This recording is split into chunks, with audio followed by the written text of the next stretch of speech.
is the Light of Truth radio broadcast with Michael Boldea.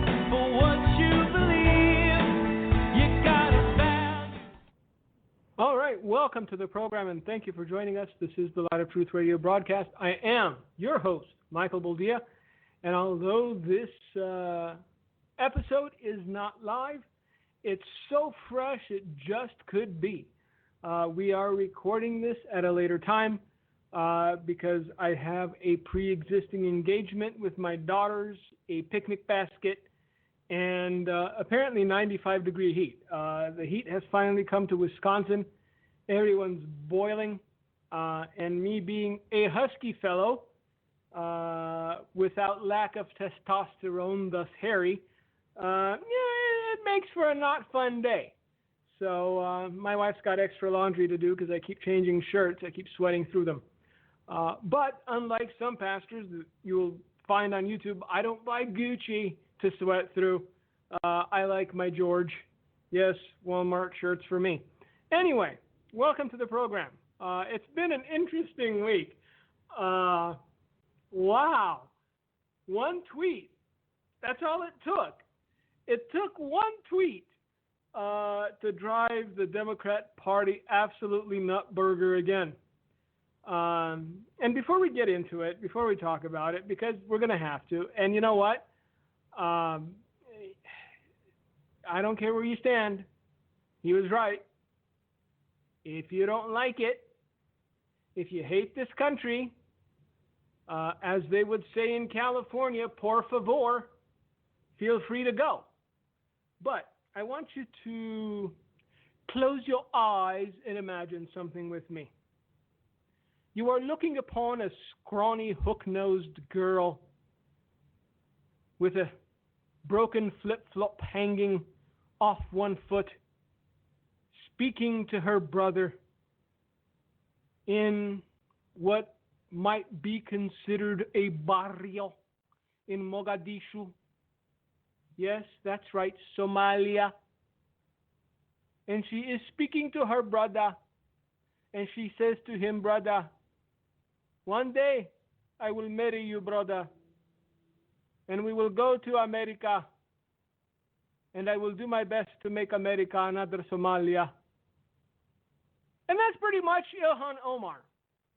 Because, I'm sorry, you lose the moral high ground when you marry your own brother to try to skirt the system. You lose the moral high ground when you come to this country, and unlike the country you come from, unlike Somalia, unlike Mogadishu, nobody is there with a, what a cricket bat. You know, those flat things. Nobody's there with a cricket bat ready to knock your teeth out the moment you say anything or take off your veil. But see, I'm glad you can be brave in America. I'm glad you can poo-poo everything about this country. I'm glad you can disregard all the people that shed blood and died to keep the freedoms this country has. I'm glad you can do all that here, Madam Ilhan. Why do you not try to do it in Mogadishu? Take your husband, brother, and try to do it in Mogadishu.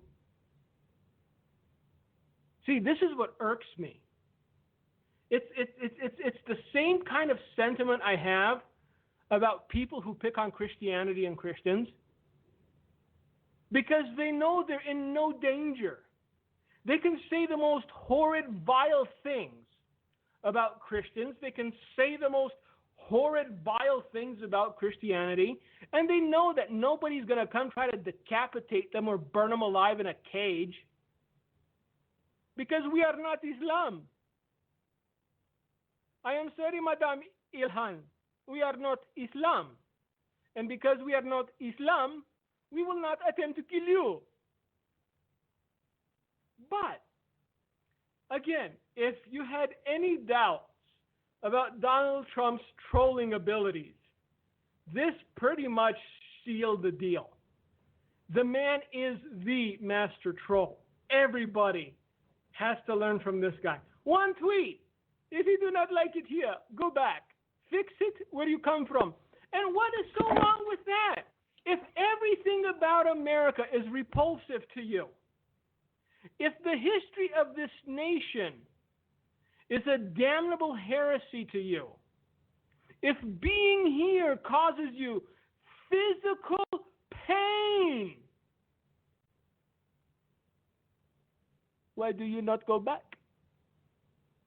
I am sure Somalia, Mogadishu will accept you with open arms. And then you can try to wax poetic or whatever it was you're trying to do. So now you have the four. They call themselves the Squad. And they have one thing in common. Hate for this country.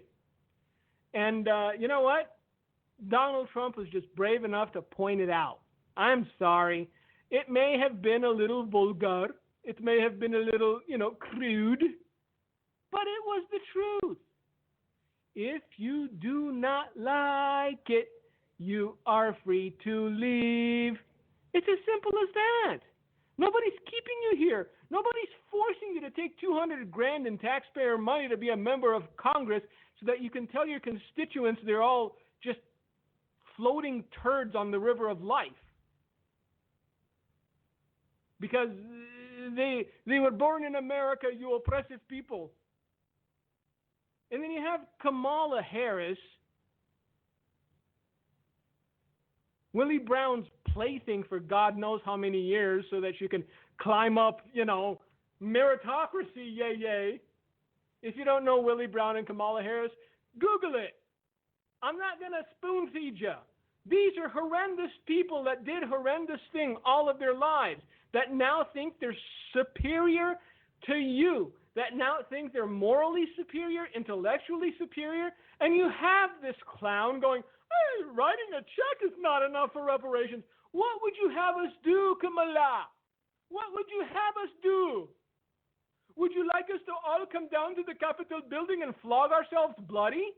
I never had a slave. My grandpa never had a slave. My great-grandpa never had a slave. What's this nonsense about reparations? I'm sorry if I seem a little miffed, but apparently nobody's talking about these things. They're letting these people run off at the mouth, and I guarantee you there's enough lunatics out there going, bravo, bravo, oh, what I've been longing to hear all this time. By the way, just as an aside, before we get into other things, because there's always other things. The world is full of problems. The nation is full of problems.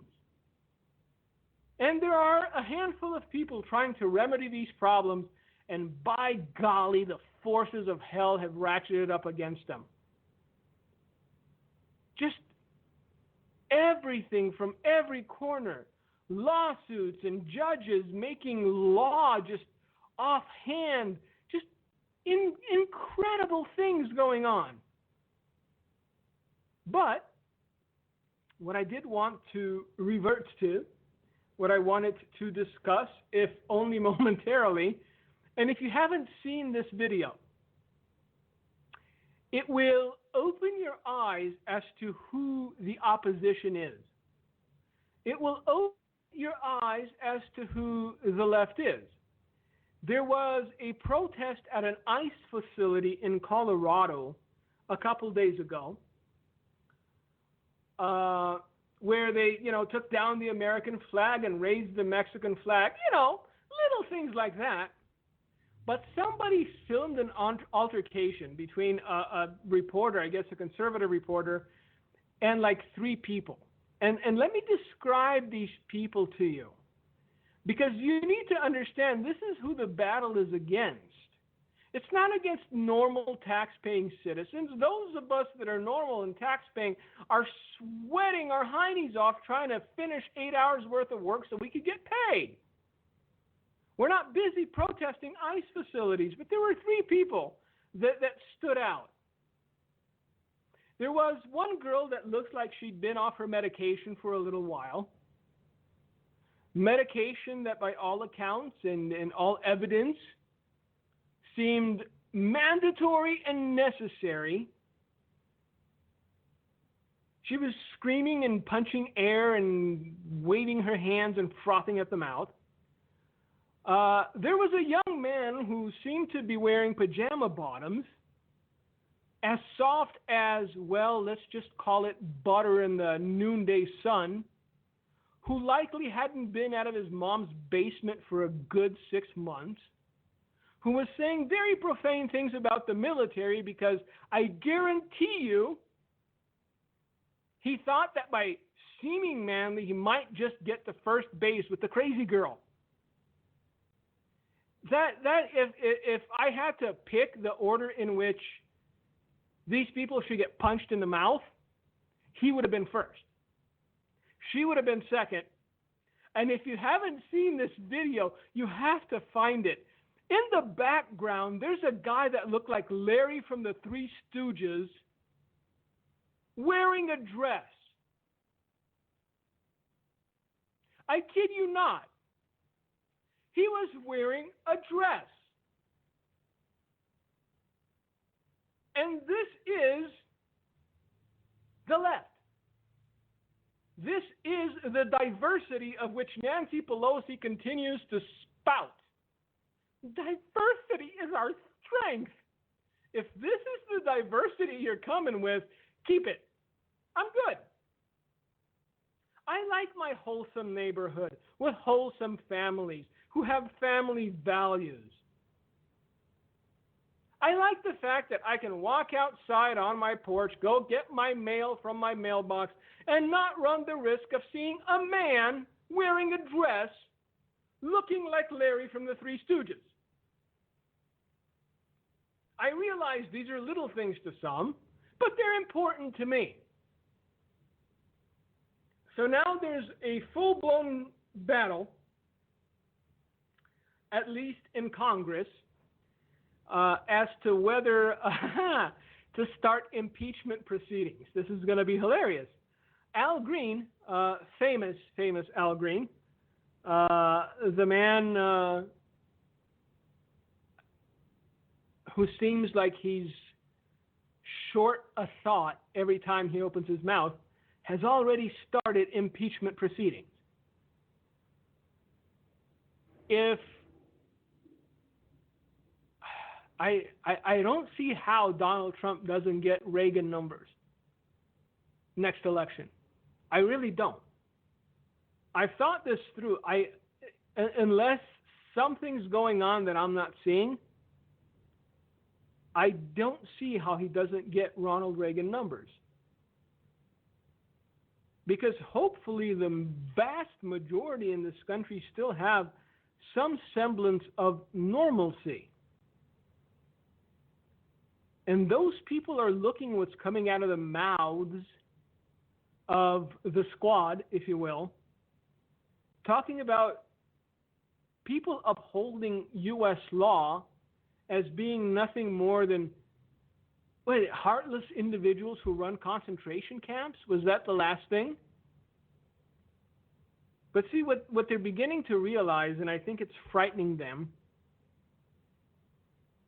is that most people have become immune to the name calling.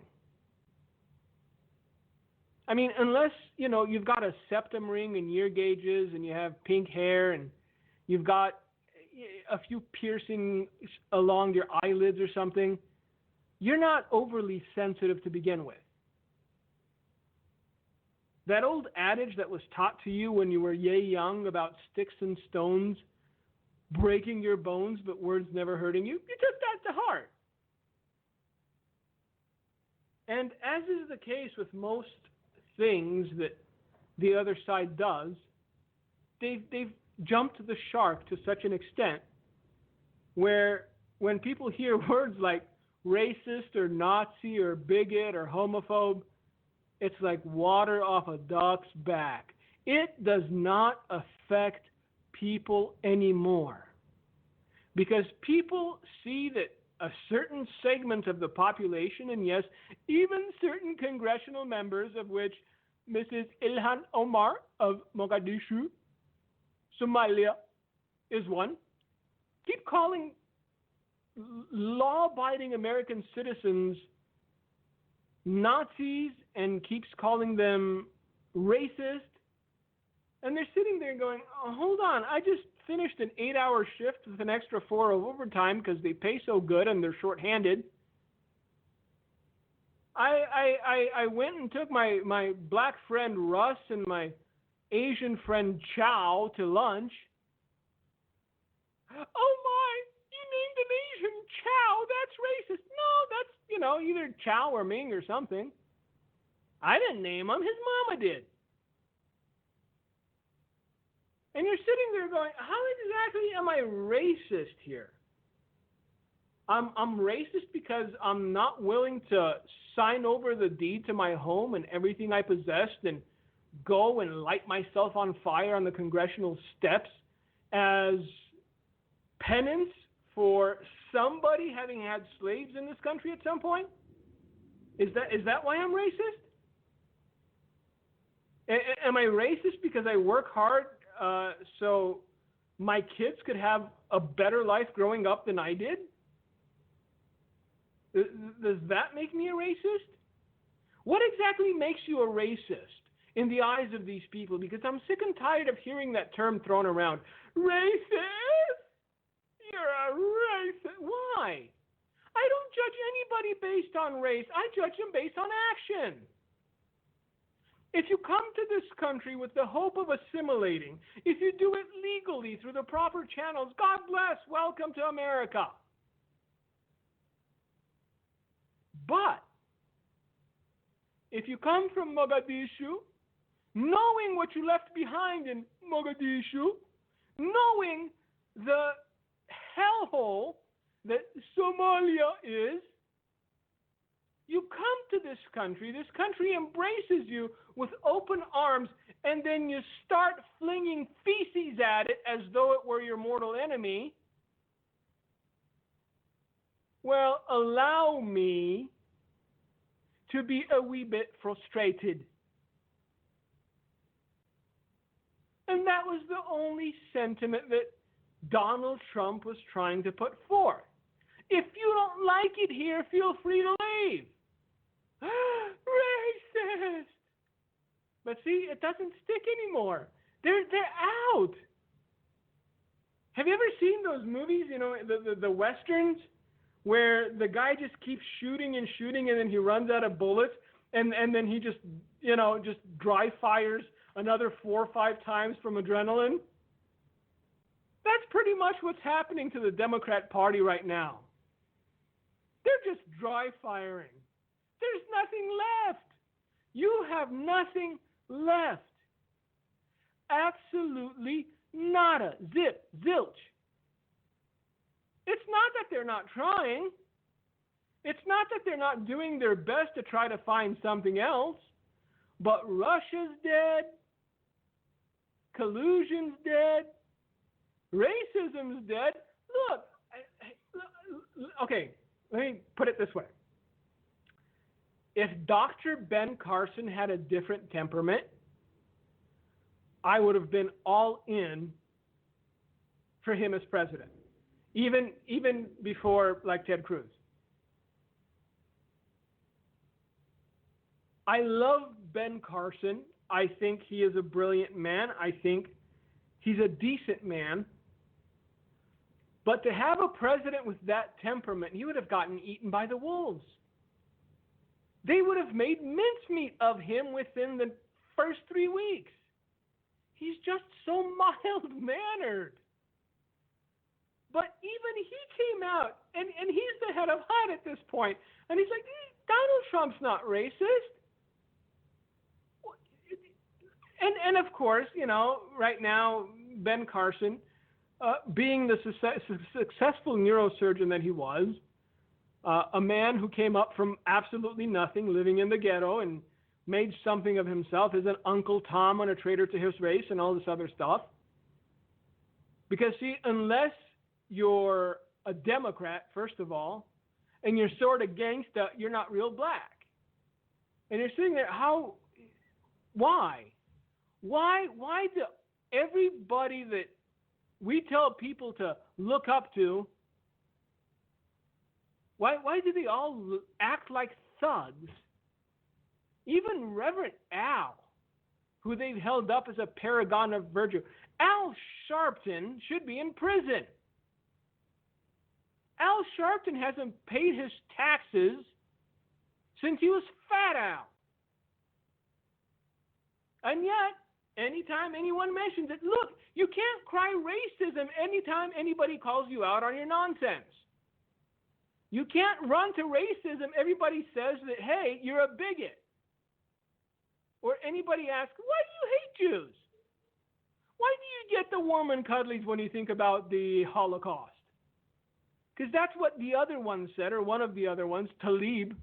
She gets all warm and cozy when she thinks about the Holocaust. Because, yes, that's a natural human reaction. When you think about 6 million people meeting their end in gas chambers and being starved to death, warm and fuzzy. That's what I think about. And nobody ever called these people on it until the bull in the china shop came along. And he woke up one morning and he goes, hey, it's been quiet these past 12 hours. Let me take this here stick and smack the hornet's nest. Let's see what comes of it. Because at this point, I'm sorry to break the news to the Democrat Party, but Donald Trump's not losing any voters. Whoever voted for him in 2016 is going to show up in 2020, and I think he might well add another 2 to 3 million people. 6 million jobs have been created since he took office. Let's say 3 million of those people, are self-hating, self-sabotaging. They even though now they can afford to, pay rent and stuff, they still hate the man. But I guarantee you, maybe half, maybe more, so 3 million odd people who were on the fence about him, who didn't vote for him, who went, he says certain things. I don't think he's going to do anything. He's just going to be another politician. Now that they have jobs, now that they see their communities, are being invested in, now that the underprivileged have a shot at going to college, you don't think at least half these people that have benefited over the last 4 years are going to vote for him? So yes, I think he's going to have Reagan-esque numbers. It's not going to be 49 states because it's never going to be. Again, New York and California are baked in the cake. Illinois, same thing. But guarantee you, the popular vote is going to go his way this time, and it's going to be something to watch these people just break down all over again. I don't know how you can live in misery, just constant apathy and misery for 3 years running, man. Because that's what the other side's been doing. And we have glorified idiots whose parents bought their way into Ivy League schools, who think that because their parents bought their way into an Ivy League school, they're smarter than the average bear, who condescend to the American people every single night without fail. I'm sorry, but if you think that Cuomo character has an IQ above 72, I don't know how to help you. What is it, Chris Cuomo? Him and Don the homosexual lemonhead? The two bright pillars of CNN with Anderson Scooper, just crunched in the middle somewhere? Chris Cuomo is a meathead. The man can't put two sentences together without reading a prompter. Don't you tell me he got into Yale on merit. Don't you tell me he graduated on merit. His daddy was the governor. His daddy made a phone call. And Chris got into Yale. It's coming out slowly but surely. It's oozing out, sort of like pus out of a sore. what these people have been up to over the last 30 years. People of means buying their kids' way into colleges so they can graduate 4 years later dumber than they were when they went in, having learned nothing. But hey, I got a degree from an Ivy League school. You need to respect me. My name is Chris Cuomo, and this is CNN. You need to respect me because I have a diploma from an Ivy League school. No, respect is earned. You can show me 100 pieces of paper stapled to a wall, and it will not stir my respect receptors 1 ounce. Show me a human being doing something decent when they don't know that someone else is watching, and they have my utmost respect. Because this is the society we're living in right now. Everything that we do has to be seen and applauded and valued and praised by other people. Otherwise, why do it? We've taken that mindset of don't let your left hand know what your right hand is doing and substituted it for Instagram and what else is it? I don't Instagram. I don't have a whatever account. The only thing I have is Facebook, and the only thing I use it for is to upload my rants once in a while that I write out. That's it. So, but it's gotten so rare to see a human being human to another person, even when no one else is watching, that I found myself over the last few months looking for it. And it's like a little thing. Today I was at the supermarket, and as I was out walking through the parking lot to get to the door, there was a lady in a wheelchair. She was in a motorized wheelchair. And a gentleman went and opened the door for her and let her go through. And it wasn't a big thing. It wasn't as though he donated a kidney. But just the fact that he opened the door for her when I know that under 25s, at least 70% would walk in and let the door bang on the old woman's legs. Just because he held the door, he earned my respect. See, these people are going to scream, they're going to holler, they're going to demand respect. And the average citizen is going to grow more and more disillusioned with them because they have to.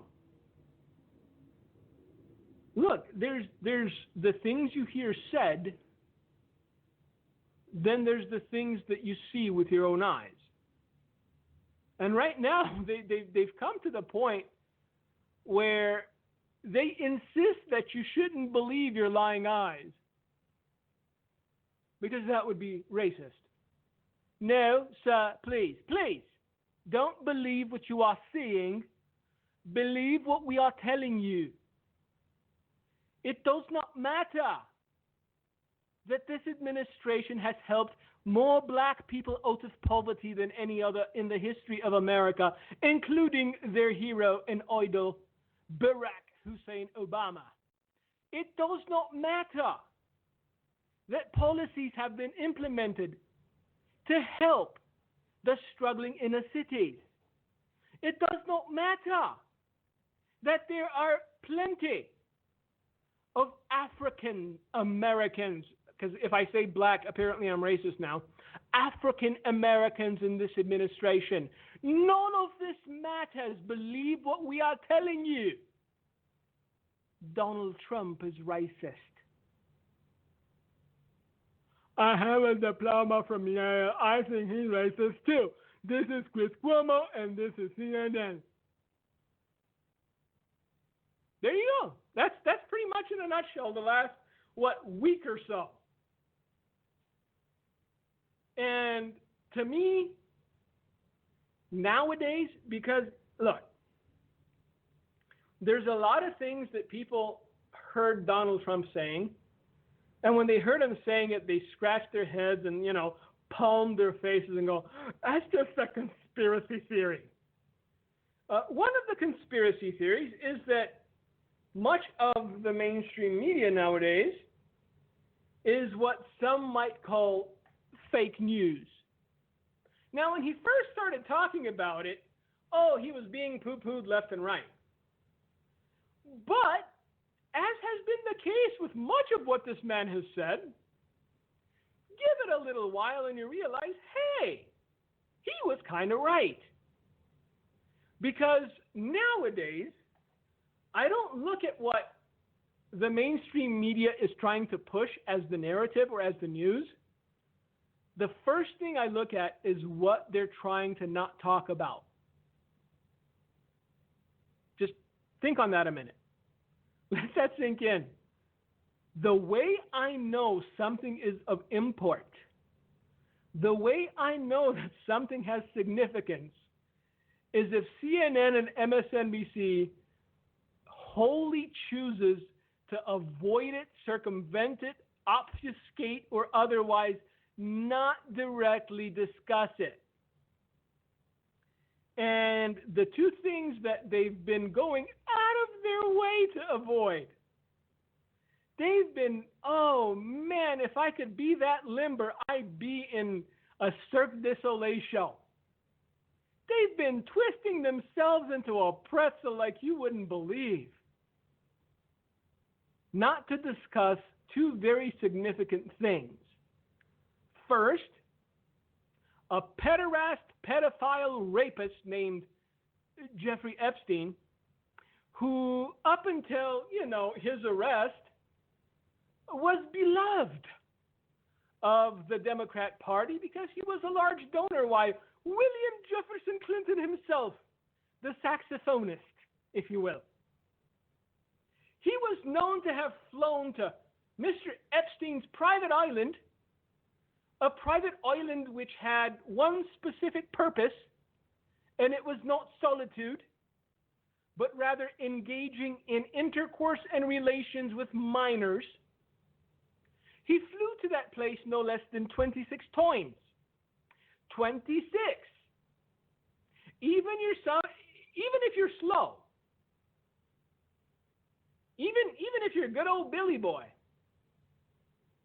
if you were not engaging in said pederasty, if you were not engaging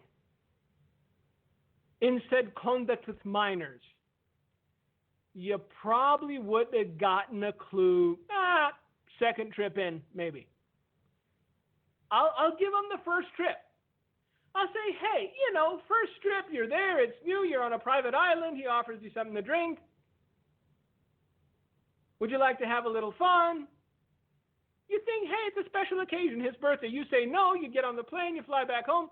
But if it happens a second time, it's called a pattern. If it happens 26 times, you got a problem. I'm sorry, Mr. President William Jefferson Clinton, you got a problem. Especially when said saxophonist would leave his security detail behind. No, boys, no need to come protect me on the private island. I got it from here. Now, I'm assuming that at some point, Mr. Epstein will either spill the beans and start naming every lout, every politician, every dirty hedonist that's been to his island. And I would wager, if I were a betting man, that it wasn't magnanimity that was compelling Mr. Epstein to fly politicians and the such to his island. Somewhere,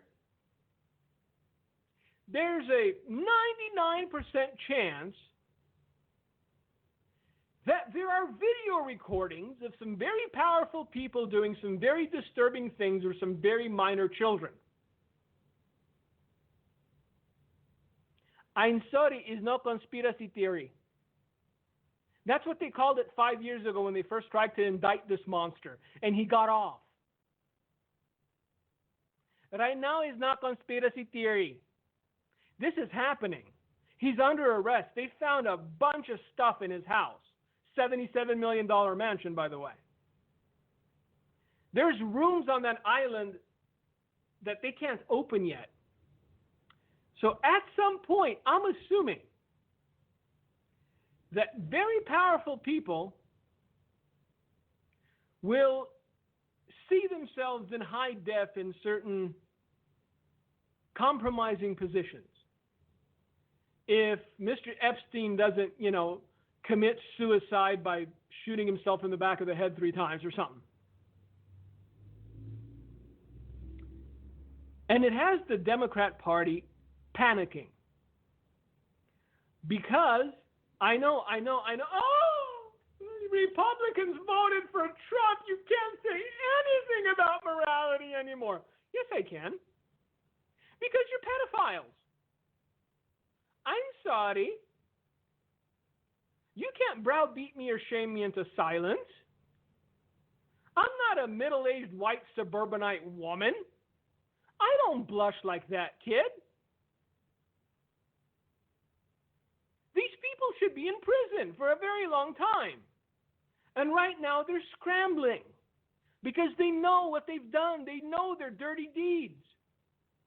There's probably an entire library of William Jefferson Clinton, the saxophonist and former president. Why do you think they've been so quiet? So understand who these people are the next time you feel compelled to acknowledge the fact that, yes, he is imperfect. We have an imperfect president, and sometimes he says things that are really crude. Well, you know what?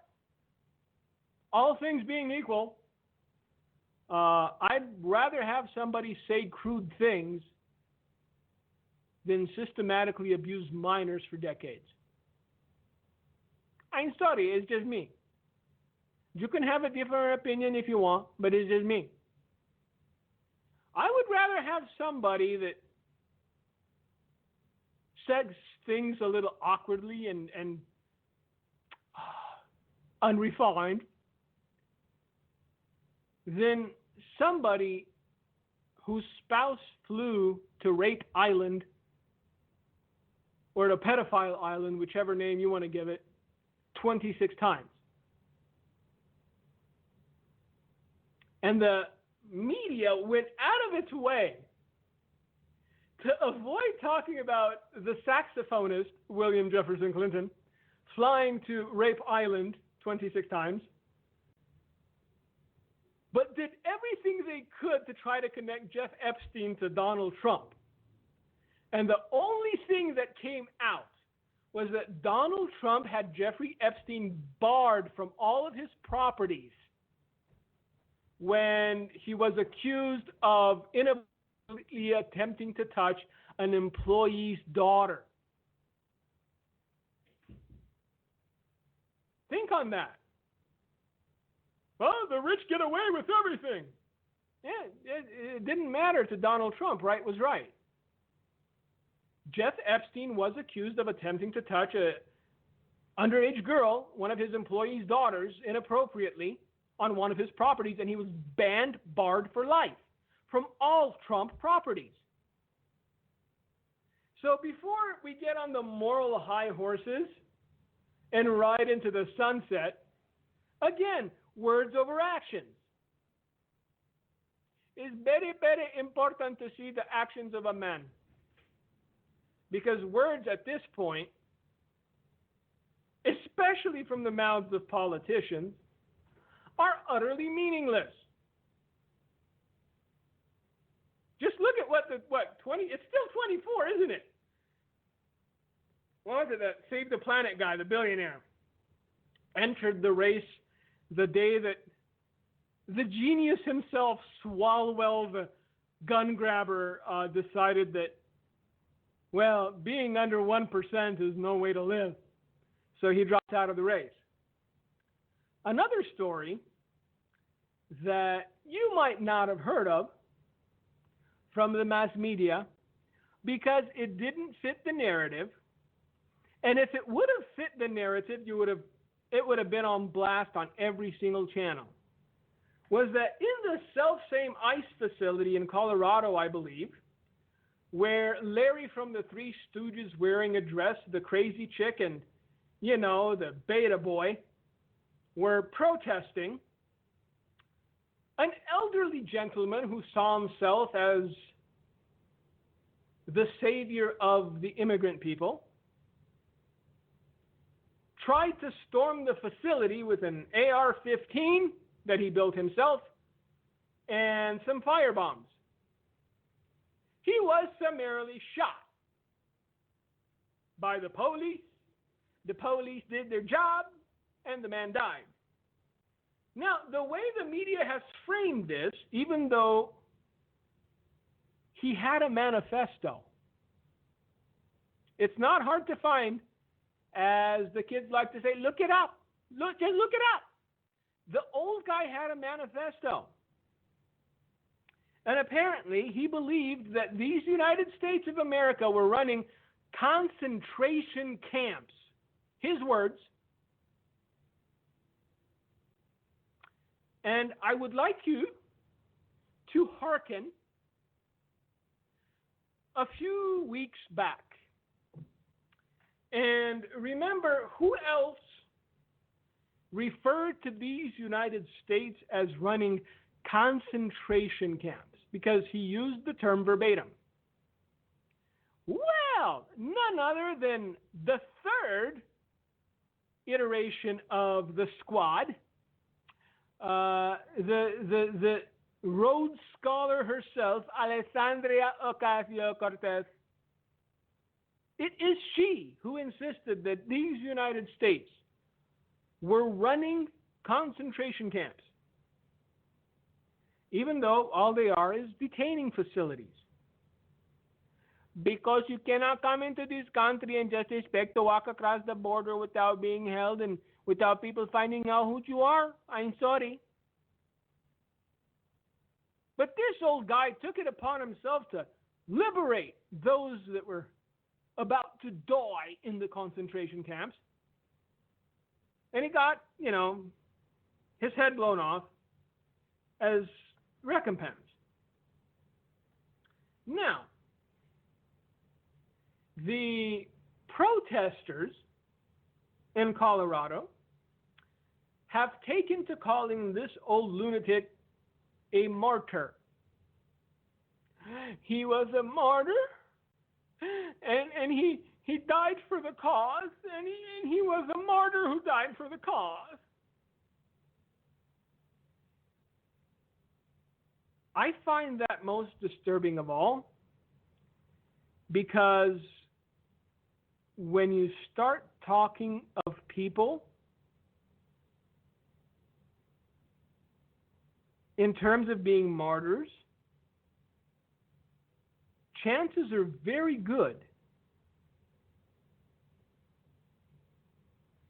that others will come along who will want to be remembered as martyrs.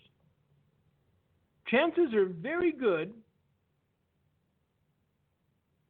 that more people will try to do violence to law-abiding citizens working as ICE agents whose only crime is having a federal job. Just you wait. It will happen.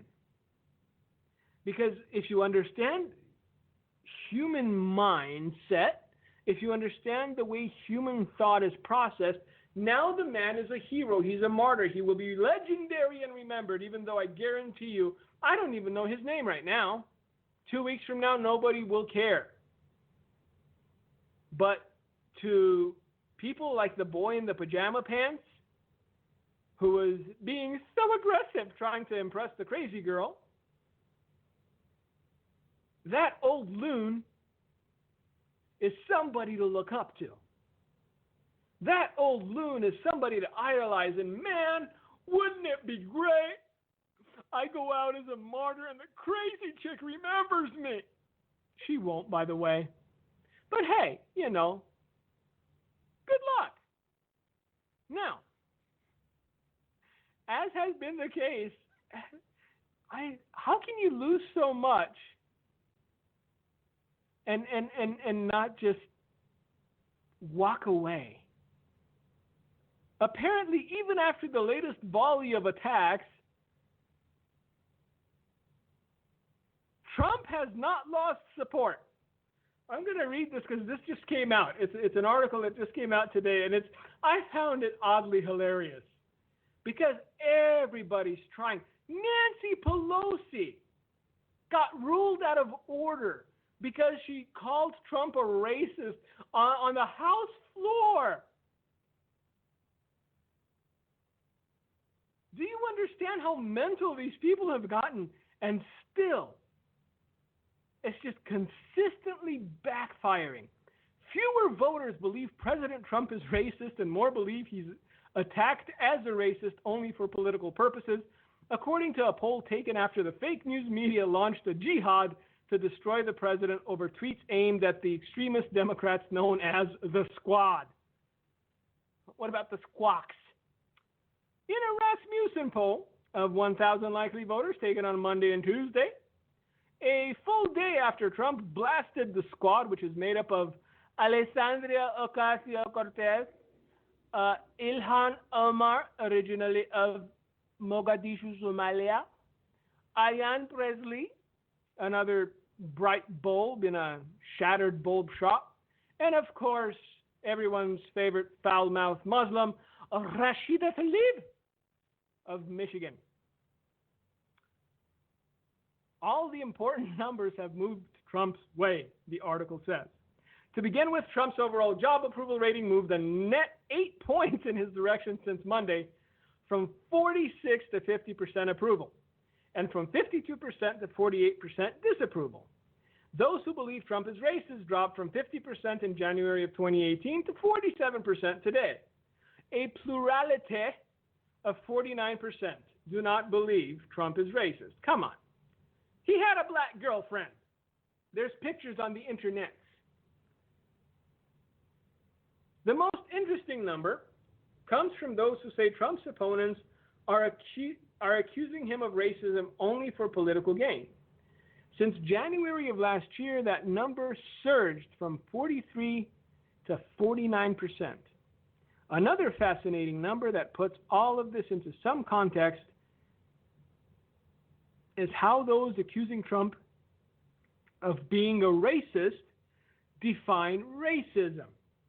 And that's what we were talking about earlier. Just because I disagree with your policies, just because I disagree with your worldview, just because I disagree with socialism, just because I disagree with your desire to make this a little Somalia where little hook-nosed children can hope to marry their brothers and scratch in the sand, it doesn't make me a racist. I don't hate you for your race. I despise your politics. That's all it is.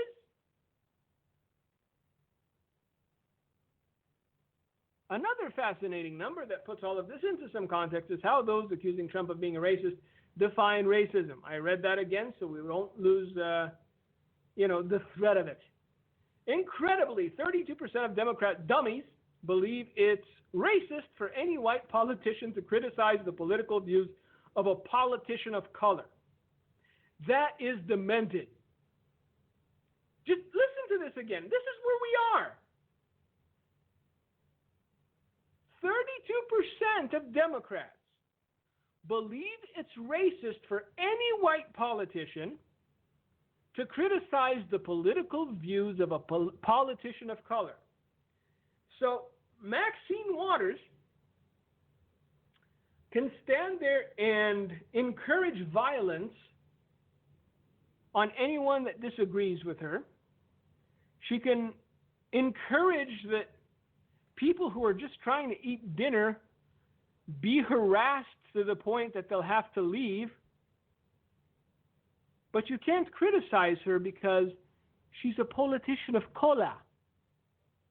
And because you are attempting to criticize a politician of cola, you are automatically racist. Do you understand how insane that is? Come on. Look, the normal people need to take a day off work and say something, I guess. Because the crazies are getting all the press. They're getting all the headlines.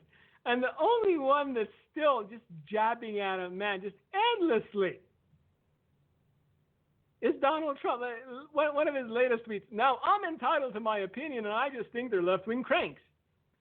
They're the reason there are directions on a shampoo bottle, and we should ignore them. Oh, it's gloriously funny. But look, okay, this is the tweet. Just so you don't think I'm running cover. Oh, you're just defending him. No. In America, comma, if you hate our country, comma, you are free to leave. The simple fact of the matter is the four congresswomen think that America is wicked in its origins. They think that America is even more wicked now, that we're all racist and evil. They're entitled to their opinion. They're Americans. Now, I'm entitled to my opinion. And I just think they're left-wing cranks. It's just astounding, but they've got nothing else. What have they got? What have they got? And as far as the go back tweet,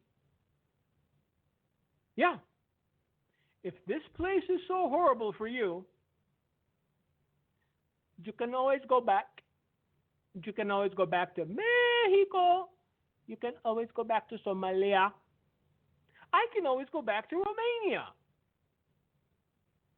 If I think this place is worse than where I came from, then I have the freedom to return from whence I came. Not racist, just fact. So, this is where we are. And we're still, what, a year and 3 months out from the next elections.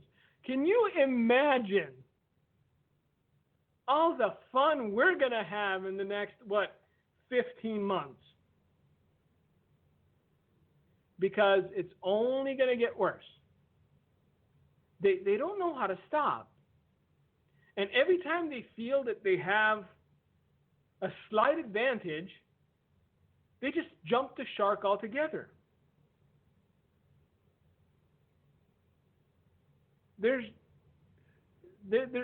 no balance to these people.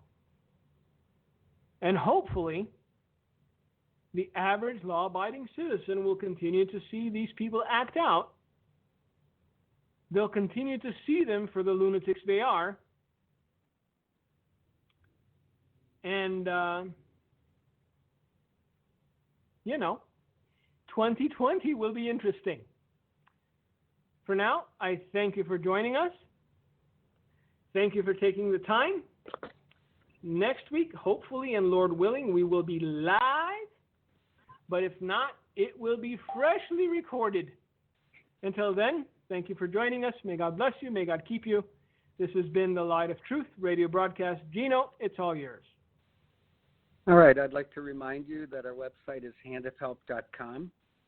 Again, it's www.handofhelp.com.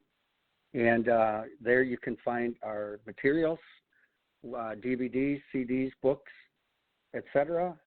And also, if you would like the Hand of Help newsletter, you're welcome to email us at handofhelpoffice at AOL.com, and we will be happy to put you on our mailing list so that you can get our ministry newsletter.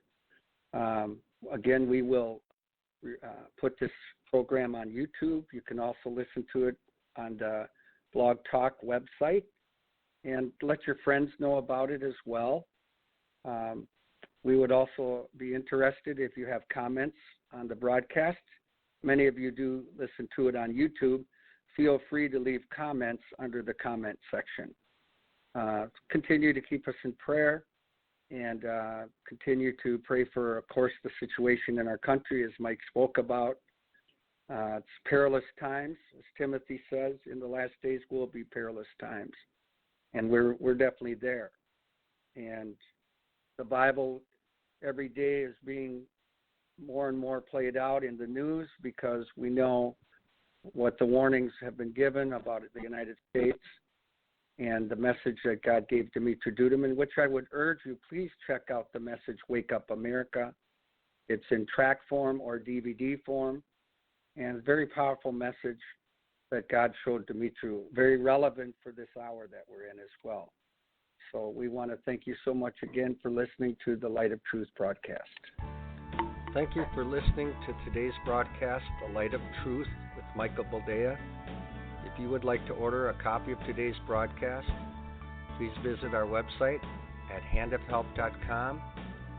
If you have questions about our ministry, you can email us at handofhelpoffice@aol.com, or simply call us at 920-206-9910. God bless you.